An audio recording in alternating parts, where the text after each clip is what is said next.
This hour, Union Square draws heavy foot traffic each and every day, but more might be on the way.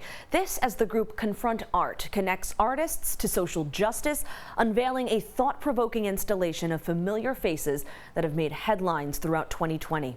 News 12's Phil Tate reports from Union Square Park. It was a morning of celebration. Oppressed so hard they could not stand.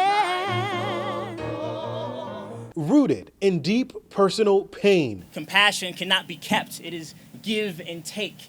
It is always passing. It is not always beautiful. The sun beaming down on Union Square Park as ConfrontART unveiled See Injustice, 3 bronze sculptures of the faces you've seen make headlines and their names you've heard chanted in the streets. And what Breonna Taylor and George Floyd represent are not just themselves, but all of our people who for so many generations have suffered. Change agent Congressman John Lewis sculpture made from plywood and painted with bronze paired alongside George Floyd and Breonna Taylor, who both died at the hands of police. We cannot forget her name. And yesterday when people were watching us install, they were inspired to look up her story, remind themselves, and we're hoping that this art brings attention to some changes that might need to happen in that state. And for the artist, he says the exhibit is set to do one thing. Really in an effort to capture a moment in time that was historic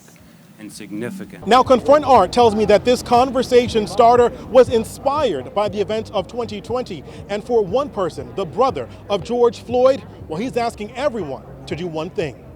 Is just take a deep breath. I asked y'all to do that for my brother because he's no longer able to do it. And for many, they're doing just that. I held my breath for George.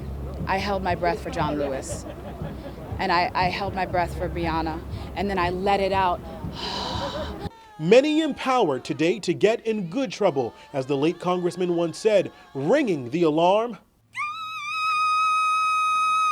vowing to never forget their names. In Union Square Park, Phil Tate, News 12.